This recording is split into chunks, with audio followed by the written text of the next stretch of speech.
किसान की विरासत, धरती के वनस्पति संसाधन, एक अधिकार जिसका दुनिया भर के देश करते हैं सम्मान।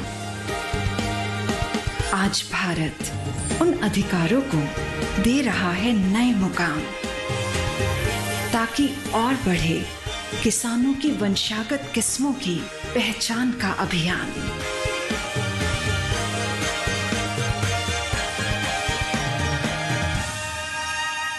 नमस्कार किसान भाइयों बहनों, आप देख रहे हैं दूरदर्शन किसान कृषि दर्शन की एक नई कड़ी में मैं आदिति शर्मा आप सभी का स्वागत करती हूं। हमारा ये कार्यक्रम खास रहता है क्योंकि इसमें हम खेती किसानी और पशुपालन से जुड़ी जो अहम जानकारियां होते हैं आप तक पहुंचाते हैं। आज के हमारे इस कार्यक्रम में बता दें आपको, आज हम आपको बताएंगे कि कैसे कम लागत में आप अच्छा मुनाफा कमा सकते हैं मधुमक्खी पालन को अपनाकर। फिर आपकी मुलाकात करवाएंगे हमारे सफल किसान हरविंदर सिंह से और फिर बात होगी सरकार की कुछ अनूठी पहल के बारे में। तो आइए आज के हमारे इस कार्यक्रम की शुरुआत करते हैं। किसान भाइयों बहनों, बता दें आपको कि मध्य प्रदेश के मुरैना में 3 दिवसीय कृषि मेले का आयोजन किया गया है, जिसका शुभ आरंभ आज यानी कि 11 नवंबर को हुआ है।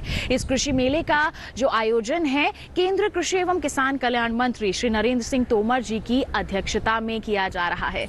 इसके उद्देश्य की बात करें तो उद्देश्य यही है कि क्षेत्र में जितने भी छोटे और मझौले किसान हैं उनको ज्यादा से ज्यादा सुविधाएं मुहैया करवाई जा सके, उन्हें जागरूक किया जा सके। साथ ही आपको बता दें कि इस क्षेत्र में खेती किसानी के क्षेत्र में और भी ज्यादा विकास हो सके, ये भी इसका एक उद्देश्य माना जा रहा है। इसकी खासियत ये है कि अलग अलग सत्र यहाँ पर आयोजित किए जा रहे हैं, जिनके जरिए देश भर से जितने भी किसान इस कृषि मेले में भागीदारी निभाने आ रहे हैं उन्हें जागरूक किया जाएगा। जी हाँ, खेती किसानी के क्षेत्र में जितनी भी यहाँ पर हम कहें तकनीकों का विकास हो रहा है, जितनी योजनाएं हैं उन सभी के प्रति हमारे किसानों को जागरूक किया जाए, ये भी एकमात्र उद्देश्य है इस मेले का। तो देखिए, हमारे किसान इस मेले से जुड़कर काफी लाभ ले सकते हैं और आप भी हमारे इस कार्यक्रम के माध्यम से इस मेले के बारे में जानकारी हासिल करके अपनी खेती किसानी को और भी ज्यादा उन्नत बना सकते हैं। आइए किसान भाइयों बहनों, नजर डालते हैं हमारे सेगमेंट विज्ञान और किसान पर।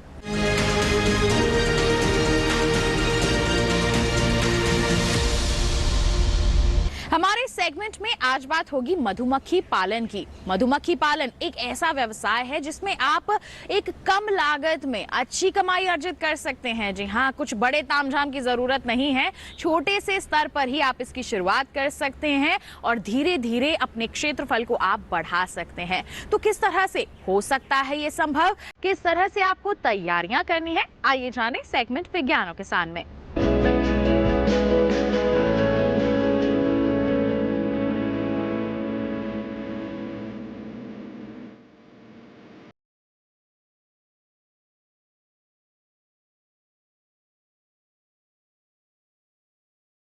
शहद में 75% ग्लूकोज, फ्रक्टोज और दूसरी शर्करा पाई जाती है। कुछ मात्रा में अमीनो एसिड और vitamin A, B, C, D और ई पाया जाता है। 1 किलो शहद से करीब 5500 कैलोरी ऊर्जा मिलती है। इसका पीएच 3.9 होता है।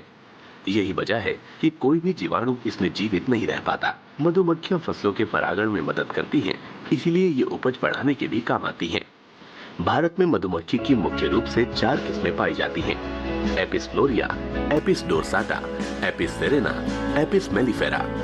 फ्लोरा और डोरसाटा जंगली स्वभाव की होती हैं, जबकि एपिस सेरेना और एपिस मेलिफेरा पालतू स्वभाव की हैं। इन्हें लकड़ी के कृत्रिम घरों में पाला जा सकता है। इनमें भी एपिस मेलिफेरा को सबसे अच्छी माना गया है। इसके बक्से में एक साल में 40 से 50 किलो शहद मिल जाता है। मधुमक्खी ऐसी जगह पाले जहां मकरंद युक्त फूल पर्याप्त मात्रा में हो। साथ ही लड़ाई से बचाने के लिए 2 इकाइयों के बीच कम से कम 2 किलोमीटर का फासला होना चाहिए।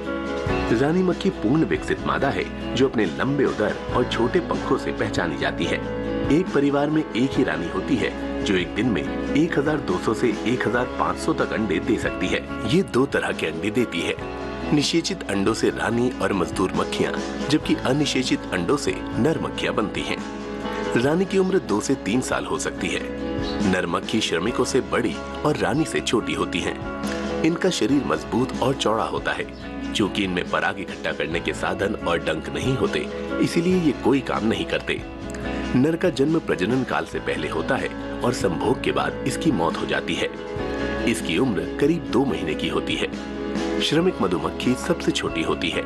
इसका काम छत्ता बनाना, उसकी मरम्मत करना, अंडे और बच्चों का लालन पालन, छत्तों की सफाई, रानी की देखभाल, परिवार की सुरक्षा और भोजन पानी इकट्ठा करना है। यही डंक भी मारती हैं और इनकी उम्र सिर्फ 6 हफ्ते की होती है, लेकिन कभी कभी 8 से 10 हफ्तों तक भी जिंदा रह सकती हैं। मधुमक्खी पालन की शुरुआत अक्टूबर नवंबर या फरवरी मार्च में की जाती है। यही वो समय है जब फल फूल खूब होते हैं। जहां मधुमक्खी पाल रहे हैं उसके आसपास आम रास्ता नहीं होना चाहिए। मधुमक्खियां हवा में खास तरह की खुशबू छोड़कर फूलों से घर तक रास्ता बना लेती हैं और इसी के सहारे वो अपने घर तक पहुंचती हैं। इनकी उड़ान अपनी कॉलोनी से 1 किलोमीटर की दूरी तक होती है।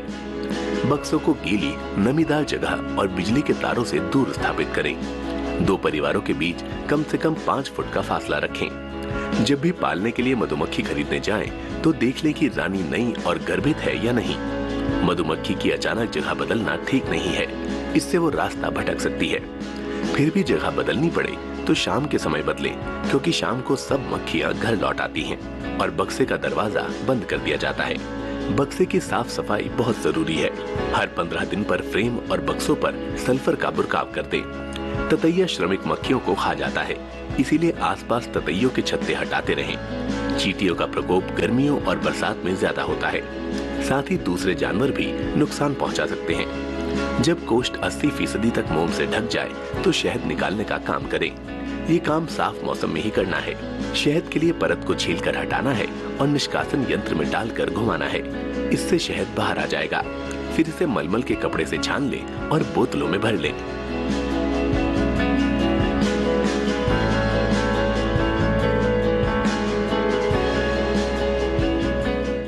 तो ये था सेगमेंट विज्ञान और किसान। इसी के साथ जानकारी दें आपको, कार्यक्रम में वक्त हो चला है एक छोटे से ब्रेक का।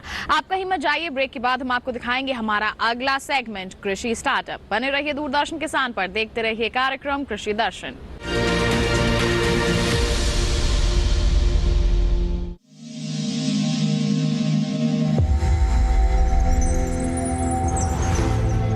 आत्मनिर्भर किसान भारत की शान। उत्पादन में आत्मनिर्भर होने के साथ साथ फसल की कटाई के उपरांत उपज की हानि को रोकने, ग्रामीण क्षेत्रों में रोजगार सृजन करने और बीज से बाजार तक के विजन को मजबूती देने के उद्देश्य से 1 वर्ष पूर्व माननीय प्रधानमंत्री श्री नरेंद्र मोदी जी ने एक महत्वाकांक्षी केंद्रीय योजना एग्रीकल्चर इंफ्रास्ट्रक्चर फंड की शुरुआत की।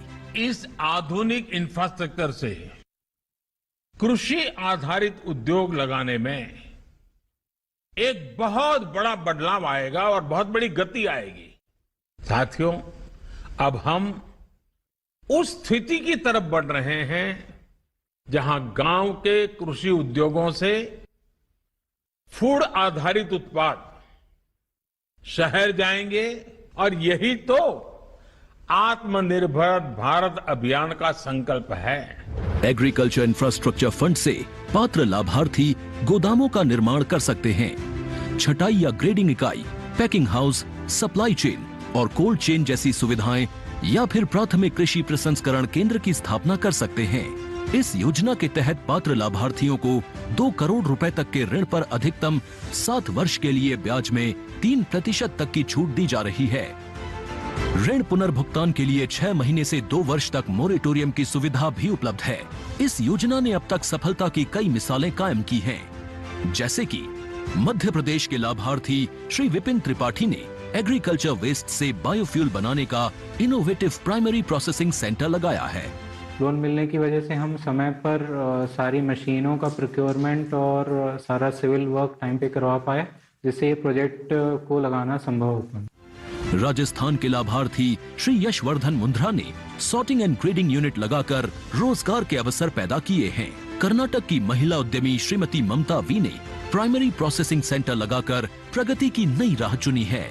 ಸಣ್ಣ ಪುಟ್ಟ ಉದ್ಯಮಿಗಳನ್ನ ಮತ್ತಷ್ಟು ಅಗ್ರಿಕಲ್ಚರಲ್ಲಿ ಹೆಚ್ಚು ನಾವು ಇನ್ನಷ್ಟು ಸಾಧನೆ ಮಾಡಲಿಕ್ಕೆ ಕಾರಣಕಾರಕವಾದಂತ ಈ ಅಗ್ರಿಕಲ್ಚರಲ್ ಇನ್ಫ್ರಾಸ್ಟ್ರಕ್ಚರ್ ಫಂಡ್ ಇಂದ ನಮ್ಮ ಇನ್ನಷ್ಟು ಯೋಜನೆಗಳು ಆಯೋಜನೆಗಳು ಉತ್ತಮಗೊಂಡಿದೆ। राजस्थान के लाभार्थी श्री दिनेश भट्टर ने जीरे की प्रोसेसिंग यूनिट लगाकर आसपास के ग्रामीणों को आत्मनिर्भरता प्रदान की है। महाराष्ट्र के लाभार्थी श्री अनूप कुमार मोहता ने वेयर हाउस बनाकर अन्न भंडारण को सुनिश्चित किया है। आज देश के कोने कोने से किसान, कृषि उद्यमी, किसान उत्पादक संघ, प्राथमिक कृषि सहकारी समितियां, स्वयं सहायता समूह और कृषि उपज मंडियां इस योजना का लाभ उठा रहे हैं।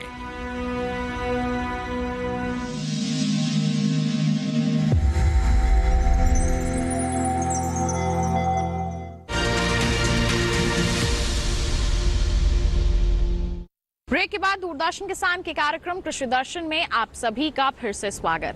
आइए अब आपको दिखाते हैं हमारा सेगमेंट कृषि स्टार्टअप।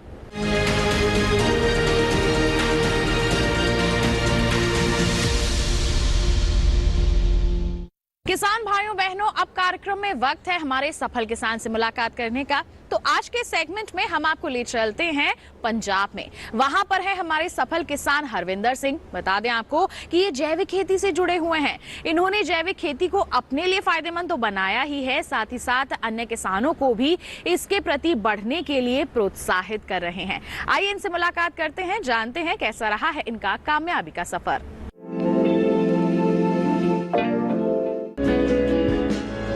ये कहना गलत नहीं होगा कि जैविक खेती किसानों के लिए एक वरदान साबित हो रही है। आज के समय में जैविक खेती को अपनाकर किसान अपनी आर्थिक स्थिति को सुधारने में कामयाब हो रहे हैं। आज बात एक ऐसे ही प्रगतिशील किसान हरविंदर सिंह की करते हैं, जिन्होंने जैविक खेती की बदौलत अपनी आय बढ़ाने में सफलता हासिल की है और दूसरे किसानों के लिए प्रेरणा स्रोत भी बन गए हैं। हरविंदर सिंह जिला बरनाला पंजाब के रहने वाले एक प्रगतिशील किसान हैं, जो अपने खेत में जैविक विधि से खेती कर रहे हैं। वैसे तो हरविंदर और उनका परिवार शुरुआत से ही जैविक खेती करना चाहते थे, लेकिन जब उनके बच्चे किसी बीमारी की चपेट में आ गए थे और फिर डॉक्टर ने जैविक उत्पाद का सेवन करने की सलाह दी, तब हरविंदर सिंह ने अपने परिवार को बचाने के उद्देश्य से जैविक खेती करने की ठान ली। वर्ष 2016 से ही ये जैविक खेती करने लगे। धीरे धीरे इन्होंने अपने खेतों में रसायन का पूरा इस्तेमाल ही खत्म कर दिया और वर्ष 2017 में हरविंदर ने जैविक खेती को पूरी तरह से अपना लिया। इन्होंने जैविक खेती की शुरुआत 2 कनाल से किया था। वर्तमान में हरविंदर सिंह 7 एकड़ खेत में सफलता पूर्वक जैविक विधि से खेती कर रहे हैं। हरविंदर अपने खेतों में मिश्रित खेती करते हैं ताकि वे ज्यादा से ज्यादा उत्पादन हासिल कर सके। जैविक खेती करने हमने अपने परिवार के लिए स्टार्ट किया था 2017 में। 2017 में हमने जो अपने खेत में जो पेस्टिसाइड डालते थे हम उसको हमने हाफ कर दिया 16 में। तो 17 में हमने पूरा का पूरा केमिकल बंद कर दिया। तो हम इस समय अपने खेत में हम दो कनाल से स्टार्ट किया था। 2 कनाल से स्टार्ट करके अब हम 7 एकड़ तक हम अपना जो ऑर्गेनिक खेत है, जैविक खेत है, उसको बढ़ा लिया है हमने। जो हम गेहूं का और जहाँ पैडी बोलते हैं उसको घटाकर हमने अपना जो खेत है और मिश्रित फसलों की तरफ ले आए हैं। हम आग लगाना बंद कर चुके हैं। 5 साल से लेके हमने आग लगानी बिल्कुल बंद की हुई है। हम मल्चिंग पे काम करते हैं, जैविक खेती पे काम करते हैं। जैविक खेती करने के शुरुआती दिनों में हरविंदर सिंह को कई मुश्किलों का सामना करना पड़ा। दिक्कतें सामने आई तो इन्हें सुझाव की भी जरूरत पड़ी। फिर क्या था, इन्होंने बरनाला जिले के कृषि विज्ञान केंद्र से संपर्क किया। कृषि विज्ञान केंद्र के वैज्ञानिकों ने हरविंदर सिंह की समस्याओं का समाधान निकालते हुए इन्हें जैविक खेती करने का प्रशिक्षण दिया, जिससे हरविंदर को जैविक खेती से जुड़ी सभी जानकारियां हासिल हुई। इसके अलावा हरविंदर ने वर्मी कंपोस्ट का भी प्रशिक्षण लिया और साथ ही बागवानी और फलों की भी ट्रेनिंग कृषि विज्ञान केंद्र से ली। जैविक खेती में हरविंदर सिंह के रुझान को देखते हुए समय समय पर कृषि विज्ञान केंद्र के वैज्ञानिक इनके खेत का निरीक्षण करने भी आते हैं और उन्हें जैविक खेती से जुड़ी तमाम तरह की सलाह भी देते रहते थे, जिससे कारण आगे चलकर हरविंदर सिंह को खूब फायदा हुआ। 2016 में कृषि विज्ञान केंद्र बरनाला में वो हमारे पास आए। उन्होंने हमें अपने जो घरेलू समस्याएं हैं उनके बारे में बताया कि किस तरह की जो हेल्थ प्रॉब्लम्स हैं उनके बच्चे फेस कर रहे हैं, और जो मेडिकल साइंस ने उनको रिकमेंड किया है कि भाई या तो आप जैविक खेती के जो प्रोडक्ट घर पे प्रोड्यूस करके आप यूज़ कीजिए, या कहीं बाज़ार से ला के अगर खाएंगे तो ही आप हेल्दी रह पाएंगे, अदरवाइज़ तो ये जो प्रॉब्लम है वो जल्दी से सॉर्टेड नहीं हो पाएगी। तो 2016 में जब हरविंदर सिंह जी हमारे कृषि विज्ञान केंद्र आए तो हमने उनसे कहा कि आपको यहाँ पर हमारे यहाँ जैविक खेती की ट्रेनिंग लेने के बाद फिर हम आपको और डिफरेंट तरह की जो है ट्रेनिंग देंगे, जिससे आपके फार्म को हम फ्रॉम कन्वेंशनल खेती की तरफ से जो है हम जैविक खेती में टोटली कन्वर्ट कर देंगे। तो आज 2022 में लगभग 5 साल के बाद अगर हम देखते हैं तो इनका जो 7 एकड़ फार्म है पूरा पंजाब एग्रो से सर्टिफाइड फार्म है, और ये लगभग 40 तरह के क्रॉप्स को यहाँ उगाते हैं, पर मेजॉरिटी जो इनके क्रॉप्स में है वो वेजिटेबल है, शुगर केन है और वीट भी करते हैं, पर फोकस इनका वेजिटेबल पे रहता है क्योंकि उसका जो है इजीली ये उसको सेल कर पाते हैं, और जो हाई वैल्यू क्रॉप्स हैं। और इनकी जो मार्केटिंग के लिए हमने स्ट्रेटजी बनाई थी वो ये थी कि इनका जो फार्म है वो ये बरनाला से जो संगरूर की तरफ हाईवे जाता है उस पे इनका फार्म है, तो इनका आउटलेट हमने यहाँ पे सेटअप कराया है, जिससे इनको मार्केटिंग में भी कोई भी प्रॉब्लम नहीं है। जो भी प्रोडक्ट इनके फार्म पे पैदा हो रहा है वो इजीली सेल आउट हो जाता है और प्रीमियम प्राइस के साथ वो बिक जा रहा है। अभी हमारी प्लानिंग ये है, मैंने कई बार इनको सजेस्ट किया है कि अब हम थोड़ा सा एग्री बिजनेस की तरफ फोकस करते हैं, बिकॉज कि बरनाला में बहुत सारे ऑर्गेनिक कंपनी के जो प्रोडक्ट्स हैं वो यहाँ के मार्केट में बिक। हम इनको ये गाइड कर रहे हैं कि आप अपने एक ब्रांडिंग कराइए, ब्रांडिंग कराने के बाद जो आपके फार्म के प्रोडक्ट हैं उनको आप बरनाला के पर्टिकुलरली एटलीस्ट स्टार्ट के बरनाला के जो लोकल मार्केट है उसमें हम मोर रिटेल पे, रिलायंस में और जो भी रिटेल मार्केट होते हैं उन पे रखा के इनके बिजनेस को हम आगे बढ़ाएंगे। तो इस तरह से हम इनकी हेल्प कर पा रहे हैं और हमें भी काफ़ी सेटिस्फेक्शन मिलता है कि जो भी हम गाइडेंस देते हैं इनके लिए वो इसको पूरी तरीके से फॉलो करते हैं और उसमें उनको बेनिफिट होता है। कुछ नया करने के उद्देश्य से हरविंदर सिंह ने अपने खेत में सब्जियों और अन्य फसल जैसे चने, अजवाइन और अलसी के अलावा जैविक विधि से ड्रैगन फ्रूट की खेती करनी शुरू कर दी, जिसमें उन्हें सफलता भी मिली। इन्होंने पहले तो अपनी उपज को गांव में भी बेचना शुरू किया, बाद में नेशनल हाईवे पर हट बनाकर अपनी उपज को बेचने लगे। हरविंदर के खेतों में जैविक विधि से उपजे ड्रैगन फ्रूट की बाजार में काफी ज्यादा मांग भी बनी रहती है। जैसे जैसे लोग जैविक उत्पादों के फायदे को समझने लगे हैं, वैसे वैसे इन जैविक उत्पादों की मांग भी बढ़ने लगी है और किसान लाभान्वित हो रहे हैं। ये जो फार्म है हमारा, जो नेशनल हाईवे है बरनाला से संगरूर को जाता है, इस नेशनल हाईवे के ऊपर अपना फार्म है। हमने सोचा यार अपन को जो काश्त की है उसकी जो माने सेल करने की प्रॉब्लम आ रही है, तो हमने सोचा क्यों ना हम इसका लाभ उठाया जाए, इस रोड का फ़ायदा उठाया जाए। तो हमने इसके ऊपर एक हट बना ली, अभी जो बांस की हट बनी हुई है, या वहाँ पे हम सारा कुछ सभी कुछ सेल करते हैं। जो भी हमारी पैदावार होती है हम किसी भी मंडी में नहीं लेके जाते, हम अपने खेत में ही सेल करते हैं, अपने फार्म से ही सेल करते हैं। कस्टमर आते हैं, जहाँ हम हमारे जो नंबर वगैरह हैं सभी के पास हैं, सभी के पास चले गए हैं मीडिया के थ्रू। जो मीडिया है वो बहुत अच्छा सोर्स है।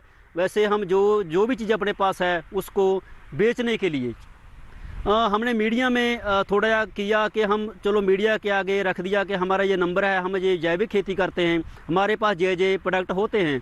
जो अब तक हमारा जो ड्रैगन फ्रूट है ये तो हमारा डिमांड पे बिका पिछले साल, अगली बार देखते हैं क्या बनता है। पिछले साल डिमांड से बिका।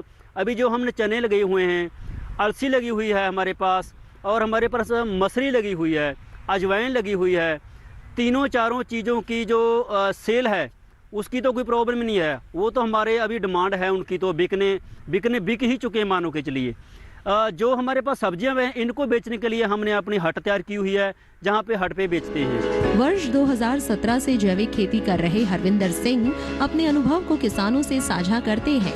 उन्हें ये बताने की जैविक खेती को अपनाकर अपने परिवार और समाज में योगदान दें। इस पद्धति में किसी भी प्रकार के रसायन का इस्तेमाल नहीं होता है। यही कारण है कि इन उत्पादों की मांग भी बढ़ती जा रही है। किसान अपने जिले के कृषि विज्ञान केंद्र से संपर्क कर जैविक खेती का प्रशिक्षण भी हासिल कर सकते हैं और जैविक खेती को अपनाकर किसान निश्चित ही ज्यादा से ज्यादा लाभ कमा सकते हैं। तो ये था हमारा सेगमेंट कृषि स्टार्टअप। इसी के साथ बता दें कार्यक्रम में वक्त हो चला है एक और छोटे से ब्रेक का। आप कहीं मत जाइए, ब्रेक के बाद दिखाएंगे आपको हमारा अगला सेगमेंट फार्मिंग इंडिया। बने रहिए दूरदर्शन किसान पर, देखते रहिए कार्यक्रम कृषि दर्शन।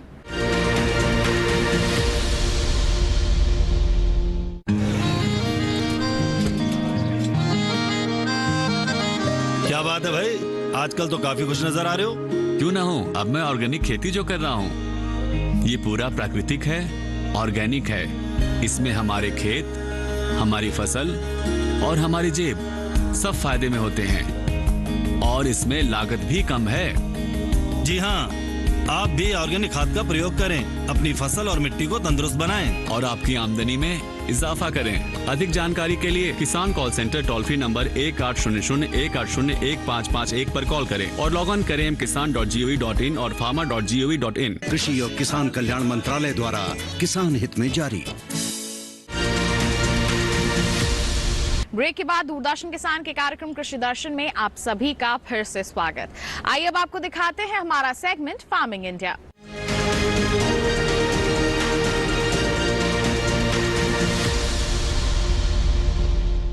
हमारे इस सेगमेंट में बात होगी प्रधानमंत्री कुसुम योजना के बारे में। ये एक ऐसी योजना है जिसके जरिए आप अपनी खेती की लागत को तो कम कर ही सकते हैं, साथ ही साथ अपनी आमदनी को बढ़ा सकते हैं। किस तरह से ये संभव हो सकता है, कैसे आप इस योजना से जुड़ सकते हैं, आइए विस्तार से आपको बताते हैं सेगमेंट फार्मिंग इंडिया के जरिए।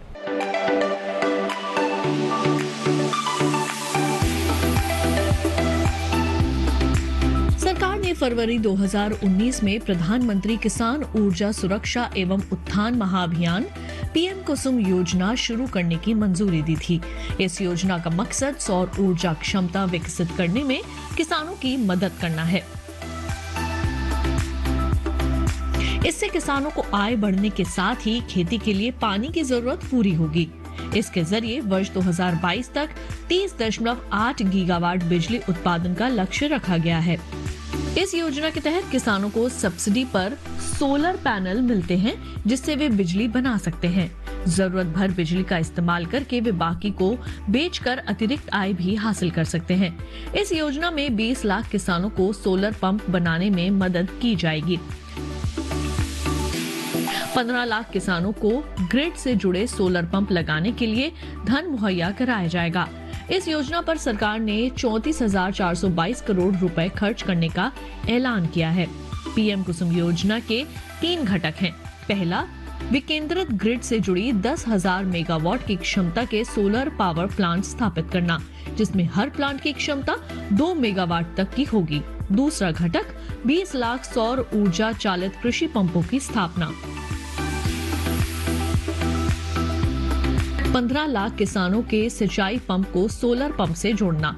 इस योजना के जरिए बिजली और डीजल से चलने वाले सिंचाई पंप को सोलर एनर्जी से चलने वाले पंप में बदला जाएगा। सोलर पैनल से मिलने वाली बिजली का इस्तेमाल किसान पहले अपने सिंचाई के काम में करेंगे। उसके अलावा जो अतिरिक्त बिजली बचेगी उसे विद्युत बिजली वितरण कंपनी को बेचकर किसान 25 साल तक आमदनी कमा सकते हैं और प्रदूषण भी कम होगा। सोलर पैनल 25 साल तक चलेगा और इसका रखरखाव भी आसान है। इससे किसानों को हर साल 1 एकड़ पर 60,000 रुपए से 1 लाख रुपए तक की आमदनी अगले 25 साल तक हो सकती है। किसानों को अपने में सोलर पैनल स्थापित करने के लिए केवल 10% रकम का भुगतान करना होता है। केंद्र और राज्य सरकार किसानों को बैंक खाते में 60% की सब्सिडी देती है। केंद्र और राज्य की ओर से बराबर का योगदान देने का प्रावधान है और बैंक की ओर से 30% लोन का भी प्रावधान है।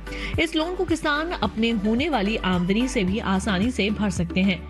किसानों को इस योजना का लाभ उठाने के लिए सरकारी वेबसाइट https://mnre.gov.in पर जाकर रजिस्ट्रेशन कराना होगा। इसके अलावा आधार कार्ड, प्रॉपर्टी के दस्तावेज और बैंक खाते की जानकारी भी देनी होगी।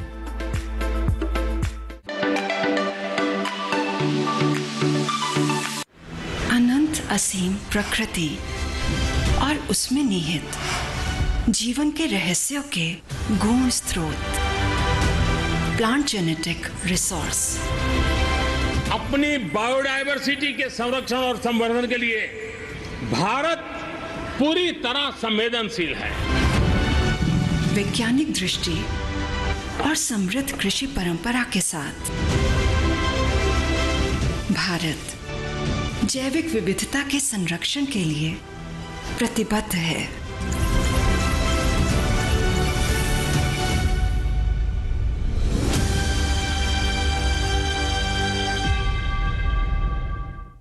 तो ये था सेगमेंट फार्मिंग इंडिया। इसी के साथ बता दें आज के अंक में बस इतना ही। उम्मीद करते हैं जितनी भी जानकारियां आज के कार्यक्रम के माध्यम से आप तक पहुंचाई गई हैं वो सभी आपके लिए लाभकारी साबित हुई होंगी। साथ ही एक विशेष जानकारी और आपके लिए, टीवी स्क्रीन पर जो QR कोड आपको दिखाया जा रहा है आप उसे स्कैन कर सकते हैं, सीधा पहुंच सकते हैं हमारे YouTube चैनल पर, दोबारा हमारा ये कार्यक्रम आप देख सकते हैं। साथ ही बता दें आप हमसे जुड़ना चाहते हैं ईमेल कीजिए हमें, ईमेल ID है krushidarshan@gmail.com। साथ ही आप हमें पत्र भी लिख सकते हैं, पता है हमारा कृषि दर्शन, कमरा नंबर 58, CPC दूरदर्शन, खेलगांव, नई दिल्ली 110049। तो इसी के साथ किसान भाइयों बहनों आज के लिए इतना ही, हमें दीजिए इजाजत, लेकिन आप बने रहिए दूरदर्शन किसान पर। नमस्कार।